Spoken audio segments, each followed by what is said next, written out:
Shalom Bapak Ibu, selamat datang kembali di Go Sharing Life, salah satu konten dari Go Bogor Online Service yang selalu kami update setiap hari Rabu jam 10 pagi. Apa kabarnya Bapak Ibu? Saya yakin kita semua selalu dalam perlindungan Tuhan Yesus.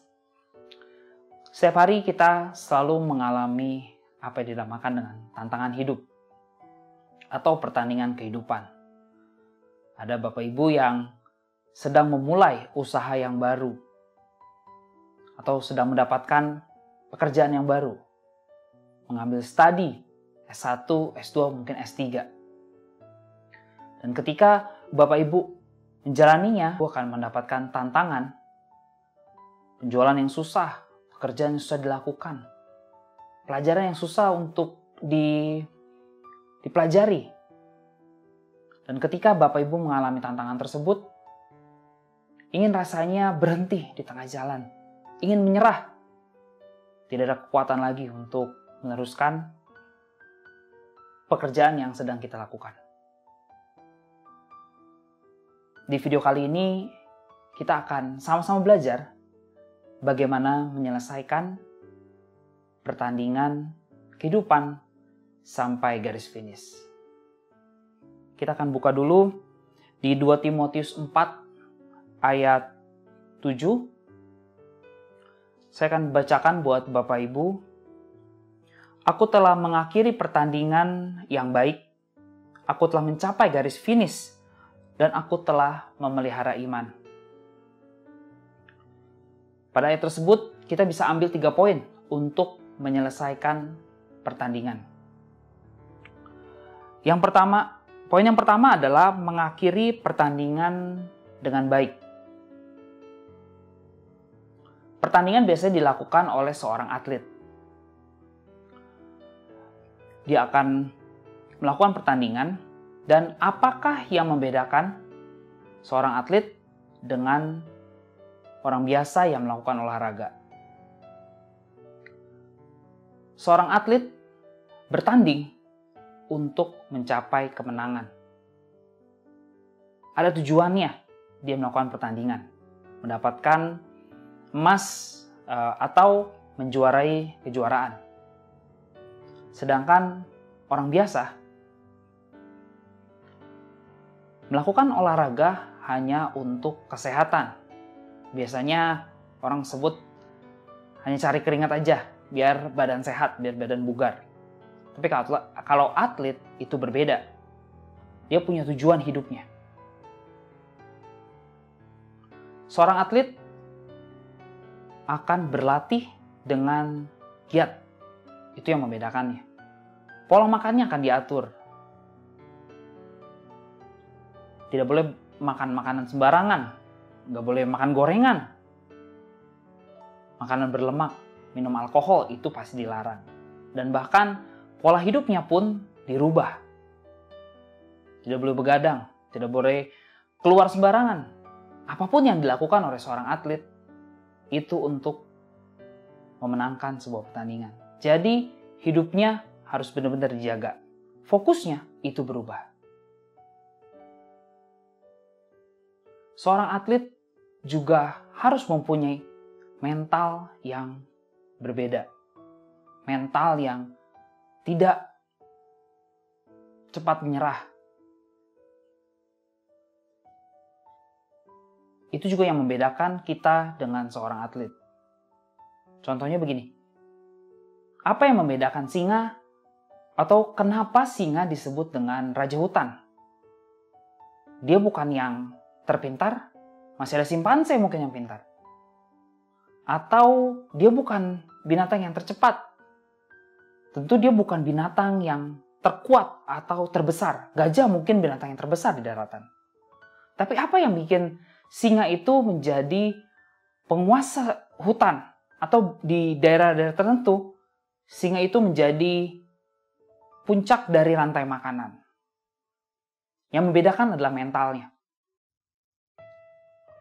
Mental singa menganggap di depannya semuanya adalah mangsa.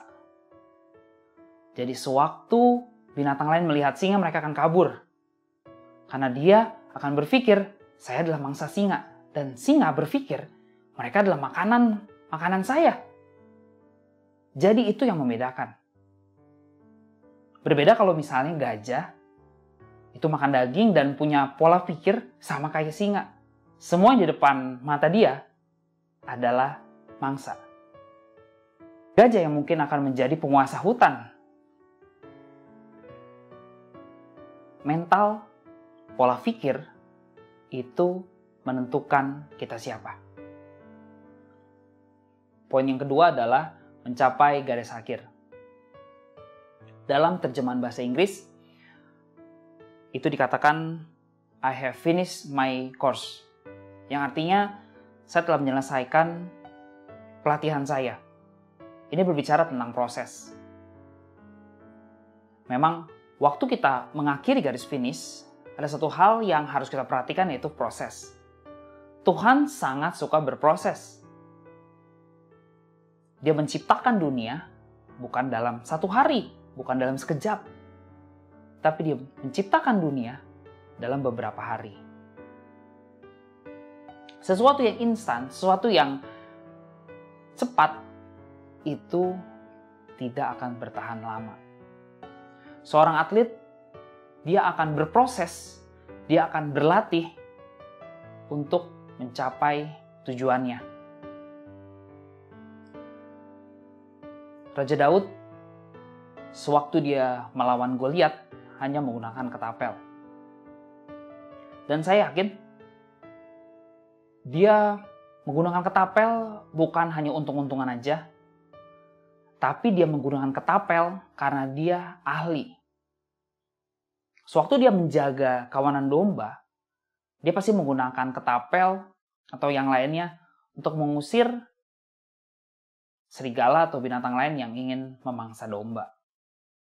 Dia menggunakan ketapel sering, berlatih terus sampai dia bisa menembak dengan jitu.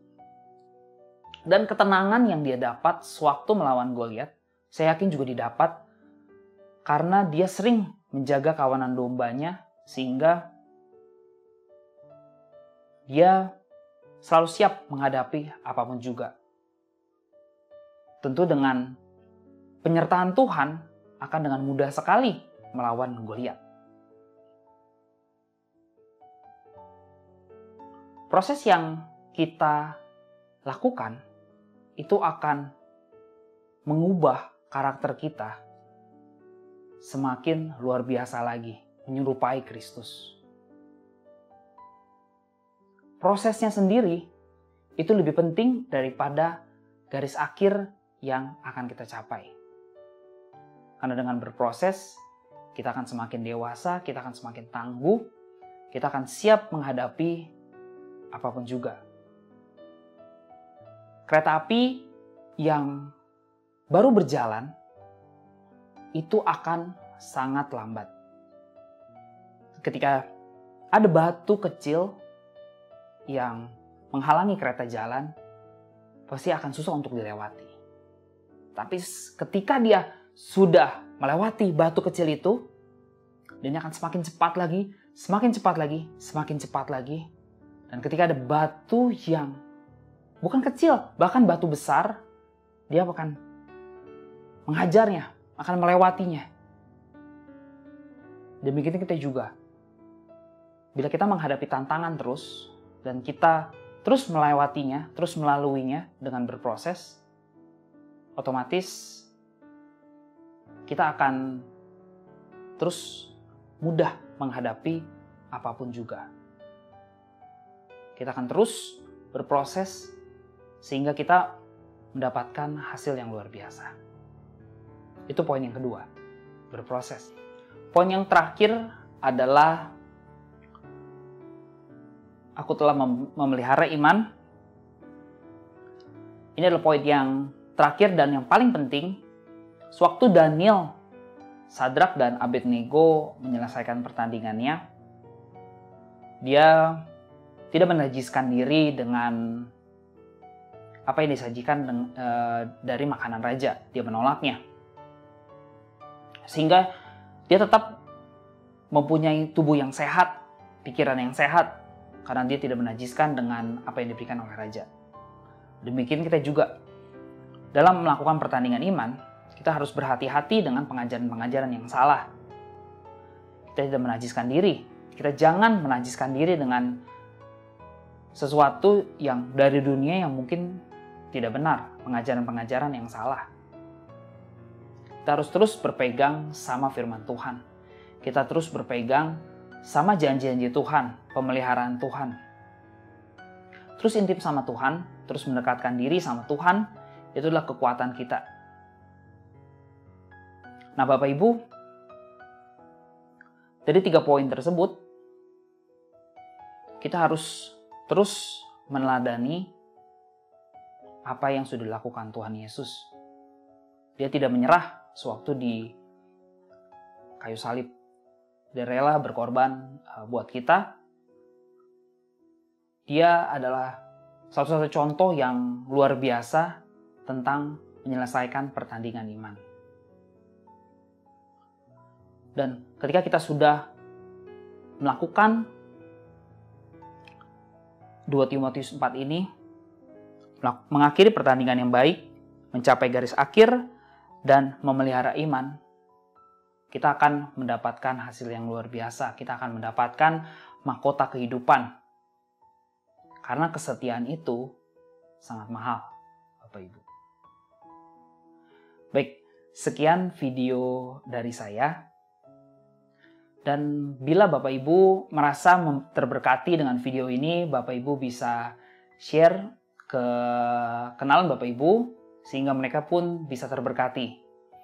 Dan jangan lupa klik subscribe dan tombol like, dan juga lonceng, sehingga Bapak Ibu bisa mendapatkan info-info terbaru tentang video-video baru dari kami.